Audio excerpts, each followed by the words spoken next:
Okay, so you're a creative business owner and you've been told over and over again to start your email list. Well, whoever told you that, maybe it was me, they were right. It's so important to grow your email list so that you can increase your revenue in your business. By growing your email list, you're going to have direct communication between you and your customers and have the ability to sell them more of what they already want.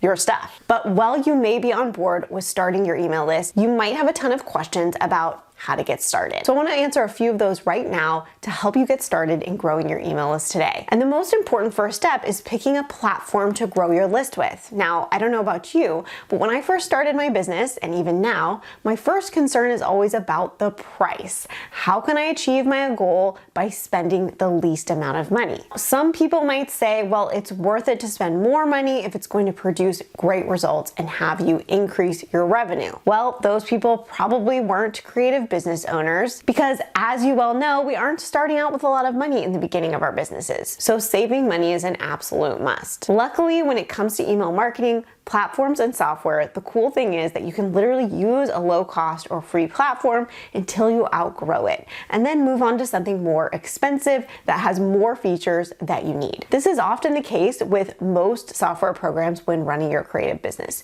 You can always decide to upgrade later. The key is that you start. And if that means going with a cheaper option, then by all means do that. Let's talk about the marketing platform I started out using in my business, which was MailChimp. MailChimp was a great starter software for email marketing because it was free. It allowed me to get started right away for no money at all for up to 500 subscribers. I think MailChimp is a great first place to start if you're only working with 1 to 2 lead magnets to bring in your audience. And that's exactly how I recommend you grow your email list, by the way, is through lead magnets. So please, creative business friends, do not put random people that you know on your email list. I won't lie, I can admit I did this when I first started out. So friends, family, I apologize. Don't make the same mistake I did. If your friends and family are interested in what you do, they will opt into your emails. You don't have to manually put them on the list. It's going to muck up your analytics in the long term, and it's actually illegal to add people to an email list without their permission. I had a local business owner put me on her list recently,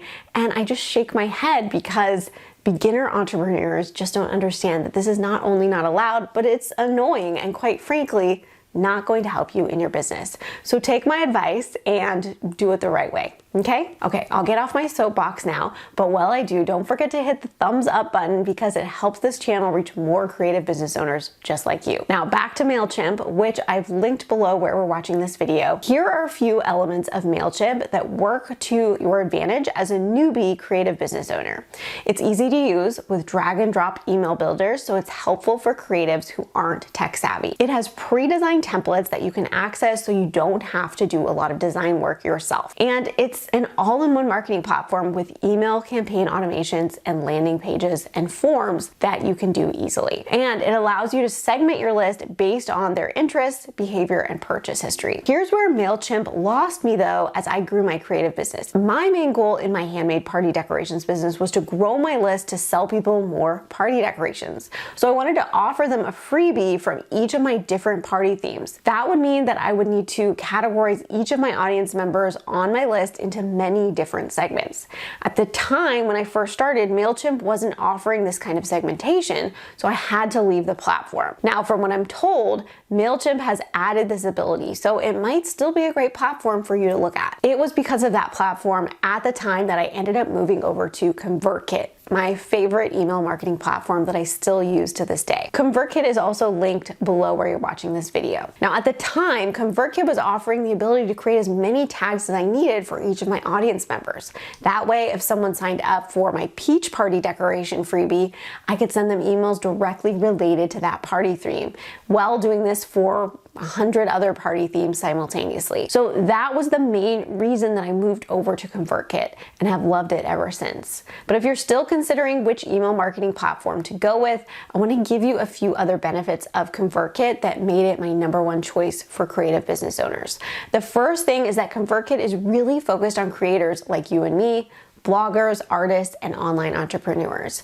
Its features are tailored to help grow an audience and monetize content, making it ideal choice for creative businesses. The ConvertKit platform itself is extremely user-friendly, which is really important for us creatives who can get overwhelmed by the tech, am I right? And here's something that's super important. ConvertKit might be the best email marketing software for selling digital products because it has built-in tools for selling digital products like printables, courses, or ebooks directly through email without requiring third-party tools or plugins. It has built-in landing pages and forms that are more robust than MailChimp, allowing you to easily create lead magnets and capture emails. This is great for creatives who need simple, customizable ways to grow their email list. ConvertKit also has great customer service.